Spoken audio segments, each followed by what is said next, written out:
반갑습니다. 어제는 잠을 설쳤네요.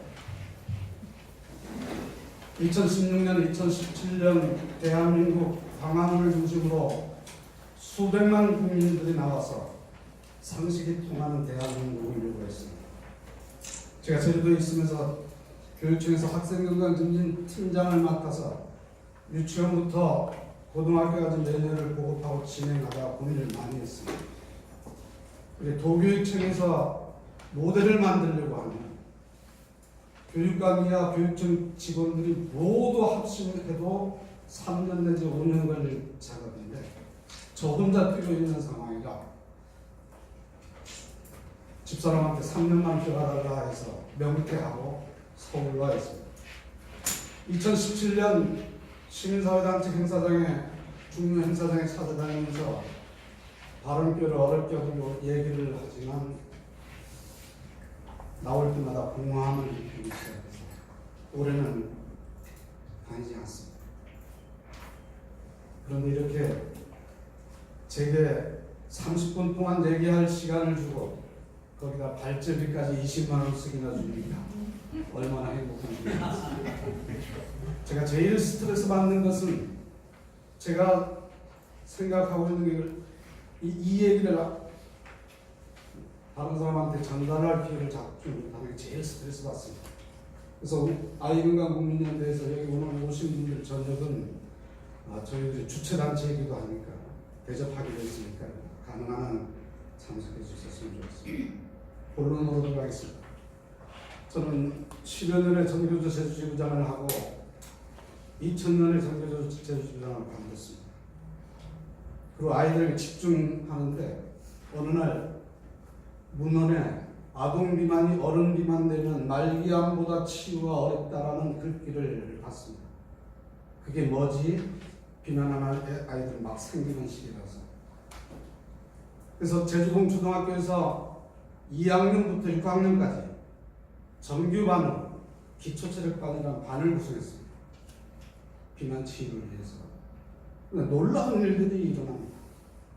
고도비만 아이가 정상으로 가고 대부분 아이들의 학력이 향상되고 한 학년에 7개 반 또는 8개 반인데 그 반 애들이 제일 밝아요.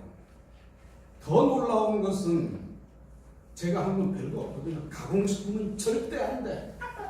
엄마들한테 가급적 잡곡밥으로 밥 해주세요. 수업 끝나면 담임선생님들과 같이 애들 데리고 학년별로 1시간 반 정도 산행을 합니다. 그런데 1년이 지나니까 어떤 일이 벌어지느냐? 그 중에는 비만한 아이들 중에 아토피도 있고 ADHD도 있거든요. 걔들이 나아버리는 거예요. 전 이게 뭐지?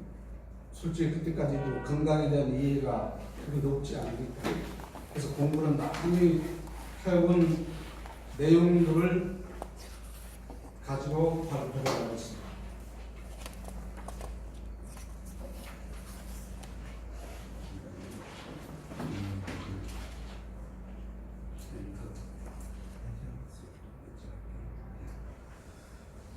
파란 게 80년입니다.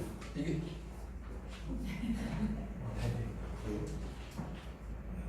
이 파란 게 1980년이고 빨간 게 2000년입니다. 노란 게 2015년이에요. 아토피는 12배, 비만은 10배, ADHD는 24배, 근심은 3,000배, 선천성 기형아는 8배 늘어났습니다. 만약 이게 절반 정도 수준으로 늘어나도 우리가 정상적인 국가면 국가적 차원에서 토론이 돼야 되는 거예요. 전 세계 OECD 국가에서 제일이라 우리는 토론조차 되지 않습니다. 어디가 잘못돼서 이렇게 되는지 근심을 제일 적게 늘어났잖아요. 근데 더 이상 늘어날 수 없는 지점까지가 있습니다. 고등학생 0.7 이하 근시 유병률이 80%가 된 적이 있습니다.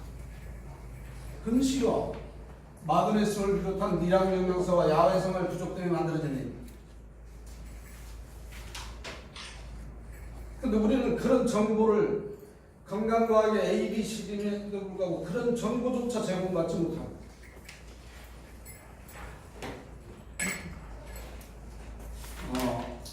한 나라의 국민의 건강 척도를 살피는데 가장 기본적인 도구, 아동 비만입니다.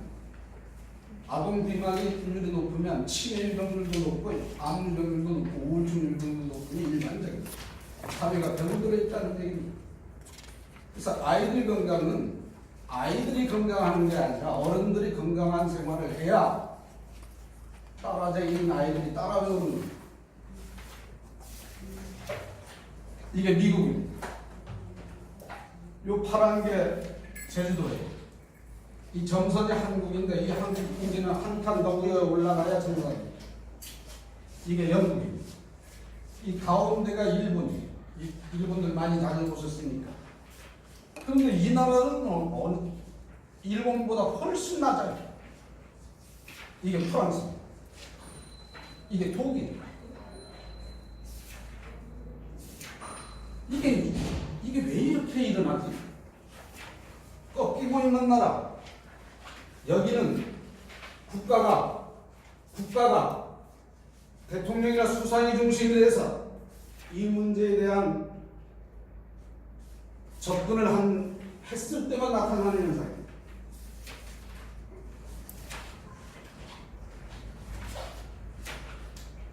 WHO 사무총장의 얘기 간단히 언급하면 이겁니다. 어렸을 때 비만이었던 사람은 정상 체중이 돼도 성인이 되면 인체에 영구적인 흔적이 남는다. 아이들 비만은 라이프 스타일의 선택의 문제가 아니라 그 나라의 산업 구조, 교육 구조가 만든 것이기 때문에 애들에게 라이프 스타일 문제라고 얘기하지 마라. 그건 정부의 책임 회피다. 우리 위원회는 WHO의 각 기구나 산업 구조, 기득권 세력의 이해에 극복하면서 끈질기게 추진하겠다. 더불어 국가는 아동 비만이 지속 가능의 중요한 키워드라는 걸 이해하고 온 힘을 합쳐서 해결해야 된다. 라는 그렇게.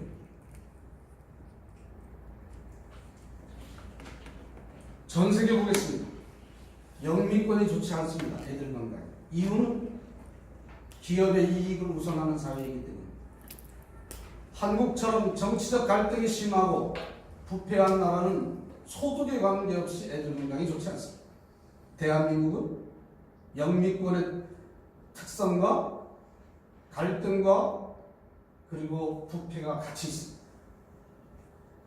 부패가 저런데 국회의원들 저런 세계 속에서는 애들 건강 돌볼 겨를이 없어요. 제가 민주화 운동하면서 느꼈던 요구받았던 게 이 엄중한 시기에라는 말로 일이 진행되면 부인이나 아이들을 신경 쓸 겨를을 차단시켜버려요. 프랑스에서부터 노르웨이까지가 제일 건강합니다. 우리나라는 OECD에서 최악일 뿐만 아니라 섬상간 농촌 아이들이 더 건강이 나쁩니다. 저소득층 아이들이 더 나빠요.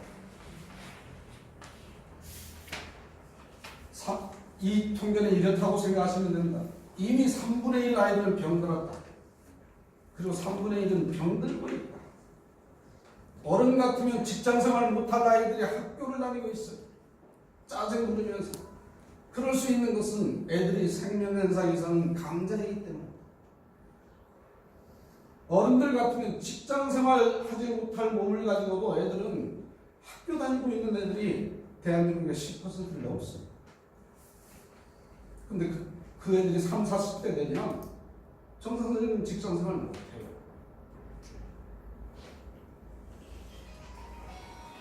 어떤 일이 벌어지느냐? 대한민국이 지속 가능하지 않습니다. 지속 가능하지 않아. 지속 가능할 수가 없습니다.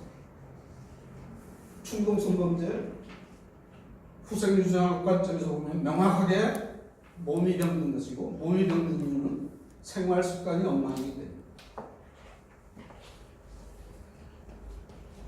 대한민국의 치료의학과 예방의학은 세계적 수준입니다. 우리 건강을 얘기하는 사람들은 이런 방향으로 얘기하는 경우가 많아요. 아니 저 큰 병원이 고혈압도 치료 못하고 당뇨도 치료 못하고 아토피도 치료 못하냐. 그러면서 짜증내는 사람 많아요. 생활습관병이라는 것은 본인이 생활습관 고치지 아니하면 어떤 명의도 치유할 수 없다는 얘기예요. 근데 자기 역할을 안 해. 병원만 탓하고 있어. 문제는 생활건강의 최악이라는 거예요. 최악이에요. 생활건강의 전문가는 누가 돼야 됩니까? 엄마, 아빠, 할머니, 할아버지, 선생님, 목사, 스님, 신부님이 돼야 돼요. 그들이 자기 역할을 못하고 있는데 그 얘기는 안 하고 병원 얘기를 하고 있다.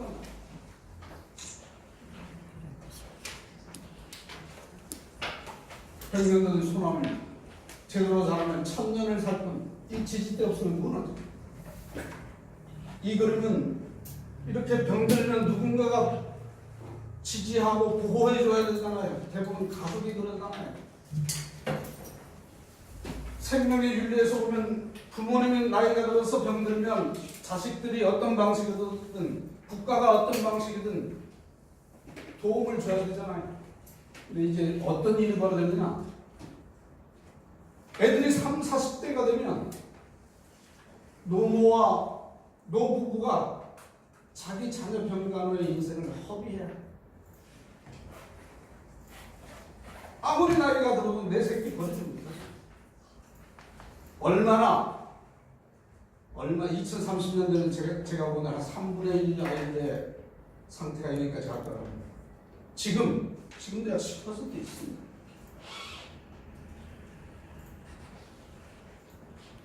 그럼 뭔데 생활습관병이?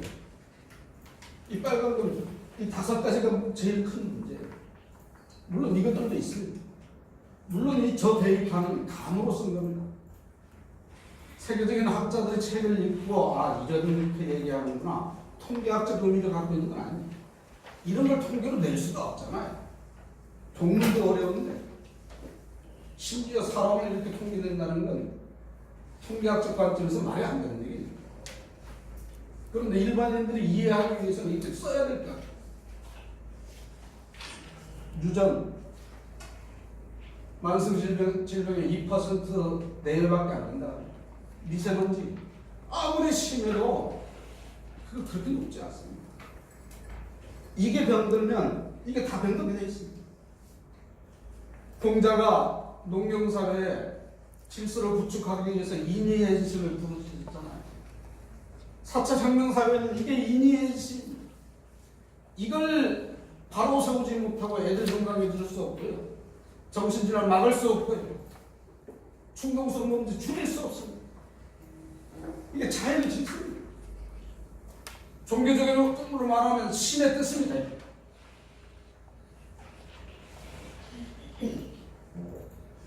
마이크로바이옴 학문이 진척되면서 내독소와 외독소하면서 우리 몸에 어떻게 독소가 쌓이고 고혈압, 당뇨, 아토피, 정신질환이 생기는가 한 유명한 그림 2013년 미국에서 발표된 자료입니다. 장내 미생물이 건강하면 독성물질이 혈관 속으로 들어가지 못합니다. 장내 미생물 균형이 깨지면 이 점막이 흐트러지면서 독성물질이 혈관 속으로 계속 들어갑니다. 미세먼지 대책은 여기서 나와야 됩니다. 왜 이런 현상이 벌어질까? 왜 이런 현상이 벌어질까? 똑같은 그림입니다. 정신질환적 관점에서 쓴 겁니다. 책 표제에 미국 학자가 쓴 생로병사의 비밀을 푸는 최후의 열쇠는 마이크로바이옴입니다. 전 동의하지 않습니다. 마이크로바이옴 학문이 진척되면 아마 그 다음에는 양자역이 세계가 펼쳐질 것 같아요. 데이터의 얘기가. 이러면서 학자가 뭐라고 하느냐? 20세기까지 정신질환의 비밀에 대해서 우리는 알지 못했다. 마이크로바이옴 학문의 연구 결과 정신질환은 장내축이, 장과 내축이 무너진 것입니다. 이 장내축을 건강하게 하면 정신질환은 치유가 가능하다. 따라서 정신과 의사는 업종 전환을 준비해야 될 것이다. 이렇게 제기해요. 사이언스나 네이처에 실리는 절반이 이 문제입니다. 다시 보겠습니다. DNA 게놈지구가 완성되면 인류의 질병은 정복될 것이다. 전혀 정복되지 않습니다. 많이 해결되게 됐습니다. 줄기세포 해서 나오고도 있습니다. 이 전생 유전자 못지않게 이 후성 유전자, 우리의 생활 문화, 이 두 개를 합쳐서 다음 아이들을 잉태하는데 우리는 이걸 우리 생활 속에서 다 우리 조상들이 수백만 년 동안 진화되어 왔던 우리의 장점들을 다 헝클어뜨리고 있어요.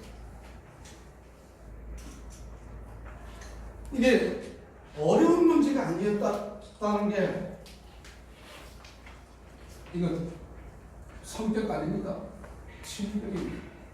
이런 아이들 학교에 10%가 넘습니다. 이 아이들이 비난받고 자라고 술과 만나면 어떤 일이 벌어지냐? 충동성 범죄와 무증화 범죄와 불질러 버리거나 이렇습니다. 미국 통계에 의하면 어렸을 때 이런 아이들이 어른이 된 다음에 57%가 감옥을 들락날락. 정신질환도 마찬가지예요. 학자들이 얘기할 만큼 얘기했어요. 얘기할 만큼. 이걸 식생활로 쓰다가 영양소라고 정리를 했습니다. 왜냐하면 이게 다 모자랍니다. 이 중에도 오메가3가 제일 심해요. 아토피나 ADHD 있는 아이들 오메가3, 그럼 오메가3 사다 주시지 말고요. 들깨 사용하시면 됩니다.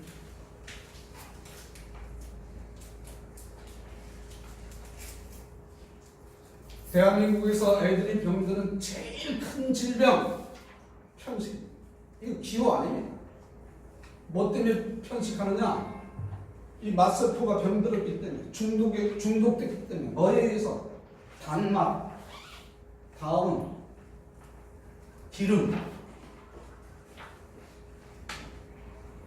육류의 비계와 식물성 기름의 중독, 식물성 기름은 좀 그렇죠. 튀김.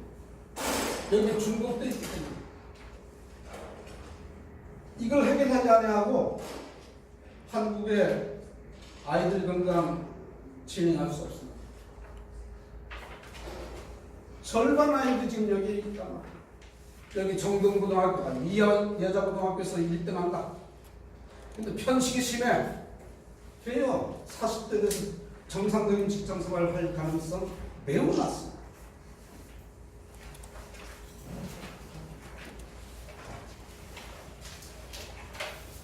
이것은 단순히 애들 건강의 문제가 아닙니다. 지구촌의 지속가능의 핵심 키워드. 산업화 도시와 안티바이오틱스, 제노바이오틱스는 흔히 말하는 환경호르몬, 중금속, 미세먼지, 미세 플라스틱 이렇게 생각하시면 됩니다. 독소물질이라고 생각하시면 돼요. 근데 이것들을 해결하는데 어떻게 해야 되느냐? 결국은 이 생활문화가 핵심입니다. 두 번째는 이 환경미세. 환경미세의 핵심이 마이크로바이옴, 미세 플라스틱도 분해하고 있습니다. 알래스카 유조선이 대형 유조선이 전복돼서 누출 사고가 났어요. 우리는 충남 태안에서 열심히 닦았어요. 저도 3일 동안 가서 봉사를 했어요. 근데 나중에 보니까 미생물이 다 분해하는 거예요. 또 마이크로바이옴은 농업, 식생활, 의료, 환경재생, 기후변화까지 할 새로운 환경입니다. 이게 돈이 되니까 우리나라만 해도 10,000명 이상은 여기 매달려 있지 않을까. 그런데 그 돈 관점이 아니라 생활 문화 관점. 김구 선생이 나의 소원은 문화 강국이다. 방탄과 K-팝과 드라마, 사회 시장을 다 장악하는데 대한민국 농산물 해외 수출하는데 제3세계 국민들 병드는 농산물만 수출하고 있습니다. 라면, 초코파이 부끄러워하셔. 건강한 식재료로 제3세계 진출하고 있다는 박수치입니다. 이걸 잘하면 저게 가능한 겁니다. 생활문화와 환경기술을 잘 조합하면 저는 이거 성공할 수 있다고 봅니다. 지속가능의 문제 속에서 보지 아니하고 이게 작은 문제다 생각해서 해결됩니까? 한 아이를 기르려면 온 마을이 필요하다고 하는데 우리는 학교 급식만 얘기하고 팔려 그래요. 그것도 건강과학에 기초하여 있지 않아요.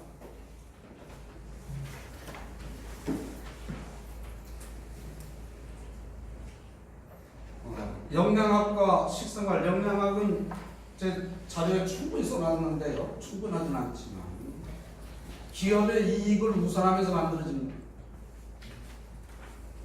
보통 사람은 이것도 너무 어려워요. 쉽지가 않습니다. 파이토케미칼만 해도 2만 종류나 있다. 그 어떻게 이해합니까? 아니 화학식품 첨가물에는 가공식품을 보고 뒷면을 설명해주면서 애들한테 교육시키라. 그 뒷면을 설명해줄 학자 대한민국에 한 사람도 없습니다. 저 건강 공부하면서 제일 어려운 분야였는데 화학교 교수님한테 얘기했더니 선생님 공부하지 마세요. 저도 모릅니다. 좋은 식재료, 좋은 식사 이렇게 접근해야죠. 영양사의 문제가 아닙니다. 수학 선생이든 음악 선생이든 미술 선생이든 체육 선생이든 모두의 문제입니다. 설명되어 있으니까요. 참고하시기 바라겠습니다. 모레는 어린이날입니다. 대한민국 어떻게 할지 아세요? 스님, 목사님, 신부님, 교육감, 교장, 국회의원, 심지어는 청와대까지 애들 모아놓으면 과자와 아이스크림 파티를 하고 있어요. 미칠 일입니다. 미칠 일. 이건 죄악입니다. 이게 정신질환의 근원이고 아토피의 근원이고 비만의 근원입니다. 이거 식품 아닙니다. 모조식품이에요. 미국에서 73년에 이거 모조식품이라는 법을 폐지했다. 100년 동안의 거짓말. 저는 과학도 아닙니다. 세상에 식품을 통해서 화학식품 첨가물을 몸속에 집어넣는 게 얼마나 미련한 일입니까? 항생제는 그나마 논쟁이 있어도 병 치료하기 위해서 활용하기 위해서 쓰는 거니까 참아줄 수 있잖아요. 2015년 전 세계 시기 지침 중에 전 세계 학자들이 제일 잘 된 나라 네덜란드와 중국을 뽑았어요. 전체식이라는 건 주식을 통곡물로 바꾸라. 이게 기본입니다. 소화 안 되고 맛없다. 맛있고 소화 정상적으로 됩니다. 건강에 나쁜 식품은 소화가 잘 되는 식품입니다. 그걸 다른 용어로 당 지수가 높은 음식이라고 해요. 제일 높은 게 설탕입니다. 자연식이라는 건 관행농업에서 벗어나자는, 그 관행농업에서 벗어나는 게 아마 10년 지나면 마이크로바이옴 농업으로 정리될 걸로 생각들어집니다. 발효식이란 이렇게 얘기합니다. 발효 음식이라면 독일에서 생겼던, 한국에서 생겼던, 아프리카에서 생겼던 인류 공동의 자산이다. 이 마이크로바이옴 연구하는 학자들이 얘기합니다. 저작운동은 자료에 설명이 났습니다. 대한민국 국민들이 전 세계에서 제일 식사 시간이 짧은 거 아세요? 미칠 일입니다. 학교요, 지금 제일 필요한 거 대형 학교에는 급식실 하나 더 지어야 됩니다. 애들 비만하거나 아토피거나 이런 병 있는 애들은 밥을 받고 30분 내에 일어서지 못하게 해야 돼요. 그것만 해도 차도가 있어요. 육류 1일 40에서 70g입니다. 정책실장님, 삼겹살이 육류에 들어가고 예. 삼겹살 반은 육류고 반은 육류 아닙니다. 여기서 얘기하는 육류는 살코기입니다. 삼겹살, 오겹살은 고기 아닙니다. 기름 덩어리. 왜 우리가 즐기는 줄 아세요? 우리가 가난할 때 살코기는 일본에 팔고 남는 부산물을 어떻게 할까?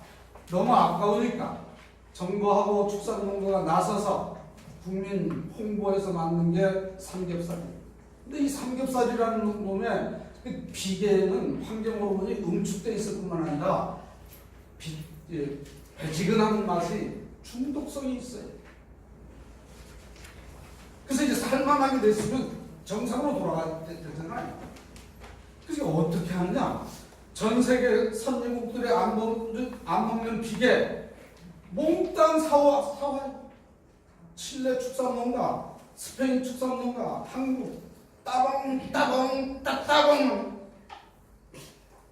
자기들은 버리는 거예요. 웃돈 주고 사와요. 그것도 또 구워서 먹습니다. 그리고 미세먼지 탓해요. 미칩니다. 그 구워 먹으면요 미세먼지 심각 단계보다 한 10배는 독성을 진화하고 전문가들이 제기하고 정부가 나서서 그걸 해줘야 되잖아. 2020년 12지침은 이제 또 변동이 있을 겁니다. 핵심은 식품 독성입니다. 지금 우리나라도 식품 독성 문제가 계속 보도되죠. 우리나라가 하고 싶어서 하는 게 아닙니다.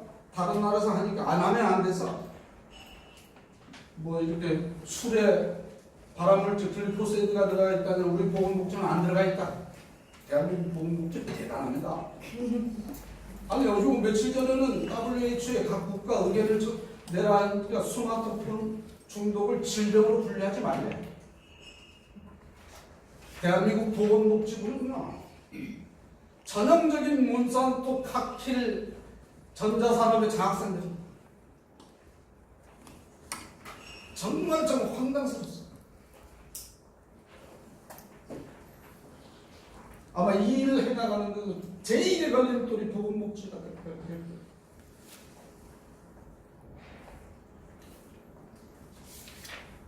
이건 자료에 있으니까 설명하려면 많이 필요한데요. 영양학이라는 게 학문으로 떠오르기 시작한 게 1980년이라고 이해하시면 됩니다. 그 전까지 학문이라는 개념이라고 되지 않고요. 그런데 칼로리 영양은 정확하게 카킨과 대형 축산업체 이해를 반영한 학문입니다. 거기서 나온 정보는 다운터 정보라고 생각하시면 됩니다. 현미, 통쌀, 맛없고 소화 안 된다. 그게 카킨이 만드는 루머의 비밀입니다. 그게 산업계 영향력에서 미국이 벗어난 게 2010년, 2015년은 더 벗어나 있어요. 그게 77년도 미국 상원에서 나온 영양문제 보고서의 근간에 2015년쯤 돼야 정리가 되는 거예요. 무섭습니다. 국민 건강을 중심으로 정책 내세우면 다 떨어져요. 그 대한민국도 예외 아닙니다. 왜냐하면 여기 계신 분들 다 찬성하잖아요. 아 훌륭하다. 그리고는 호응은 안 해요. 반대하는 사람은요 조직적으로 수백억의 돈을 투자하고 건강 문제로 떨어뜨리지 않아요. 통쌀입니다. 현미는 일본식 내용이고 이게 백미예요. 당질이에요. 이거 음식 아닙니다. 불량식품, 가공식품과 도종한 곡물, 대한민국 밀가루는 강화 밀가루, 무슨 비타민 첨가했어. 미친 일입니다. 생명은 그렇게 간단한 문제가 아닙니다. 이게 없기 때문에 애들이 다 병드는 거예요. 주식을 중심에 놓지 않은 식생활 운동 해서 안 됩니다. 학교 급식 가면 다른 거 다 빼고요. 통곡물로 바꾸셔야 됩니다. 그걸 용기를 못 내요. 통곡물 식사하는 나라 애들이 건강해지고, 통곡물 식사하는 나라 국민이 건강해지고, 통곡물 식사해야 농촌이 살아납니다. 미세먼지 기본도 통곡물이어야 돼요. 한살림조차, 생협조차 안 간단 말이에요. 교육운동진영과 이런 곳들이 모여서 뭐 식생활 관련 단체 만들어서 하는 정책 보면 참 난참.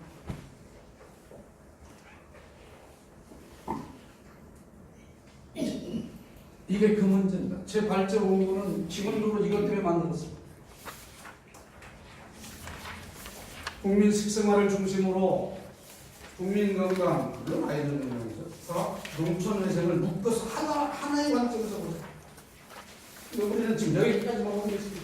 시민사회도 여기를 못 벗어나. 여기까지 확대해서 보셔야 돼요. 이 제일 끝에 있는 점, 그게 통곡물. 주식을 통곡물로 바꾸지 아니하고 대한민국 농촌이 살아난다는 그런 기적. 살아날 수 없습니다. 통곡물로 바꾼다는 건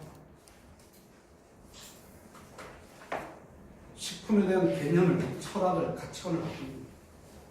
통곡물을 주식으로 하면요, 농약과 화학은 나중에 없어지게 돼 있습니다. 2020년 전 세계 시기지침이 만약 식품 독성을 중심에 놓으면 대한민국에서 생산되는 농산물의 절반은 폐기해야 돼요. 폐기해야 돼요. 계량에서 발암물질 나왔다, 뭐해서 뭐 했다, 이게 한국만의 생각 때문에 벌어지는 일이 아닙니다. 전 세계 기본적인 흐름입니다. 아니, 세상에 우리 애기 엄마들 모유에서 다이옥신이 몇 퍼센트 나오는지 아세요? 90%가 유사 다이옥신이 나와요.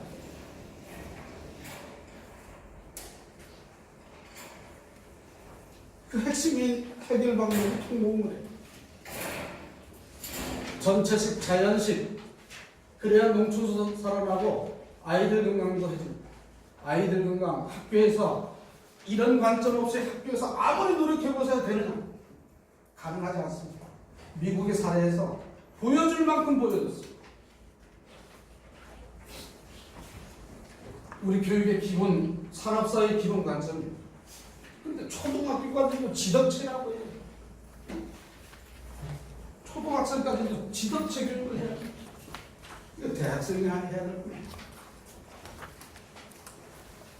발달 남리를 고려하지 않는 교육과정, 누구를 위한 교육과정입니까?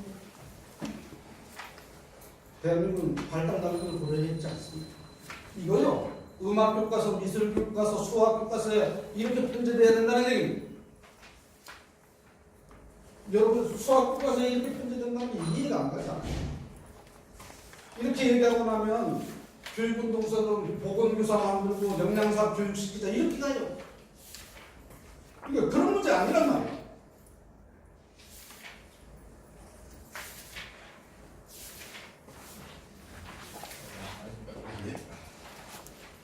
이게 제주농촌고등학교에서 시작해서 제주교육청의 건강한 학교 만들기 매뉴얼, 핵심은 교육공동체, 건강한 학교 만들기 교육공동체 협약을 통해서 우리가 무엇을 할 것인가를 정리해보자 해서 그 뒷장에 보면 애들이 체크하는 매뉴얼까지도 20가지 항목으로 선정이 나왔습니다. 그건 지금 시스템에도 가능합니다. 그러려면 교육운동 진영, 중심 진영이 기본적 이해가 있어야 됩니다. 이거 하루아침에 할 수 있지가 않아. 우리가 열심히 해도 20-30년 걸리는 문제예요. 그런데 확 달라지기 시작해요. 혹시 시간이 있거나 더 관심 있는 분은 내일 10시에 청계산에서 수태교협회 임산부 교육 제가 2시간 하는데요.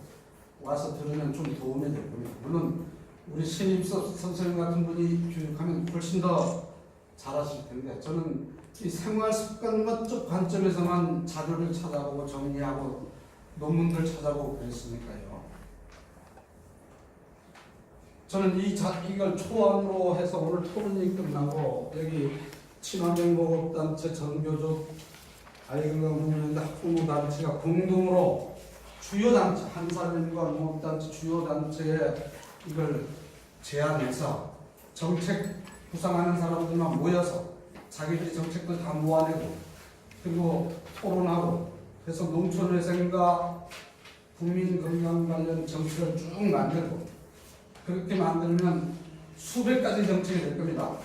전문가 포럼을 하고 이제 정리가 됐다고 하면 연말이나 내년 초에 범시민사회 정책으로 기자회견도 하고 앞으로 10년, 20년 이렇게 가겠다. 그렇게 정리된 다음 청와대도 설득하고 국회도 설득하고 하면 전 믿습니다. 대한민국의 역동성을 믿습니다. 전 세계에서 가장 빠른 속도로 애들 건강을 악화시켰지만 또한 전 세계에서 가장 빠른 속도로 애들 건강을, 국민 건강을, 그래서 김구 선생이 얘기했던 정말 문화국가가 만들어질 거라고 저는 확신합니다. 취전설에도 이런 관점에서 농장도 만들고 아이들이 갈 수 있는 것도 만들고 그랬으면 좋겠습니다. 제가 너무 좀 겁나게 말씀해서 죄송합니다. 고맙습니다.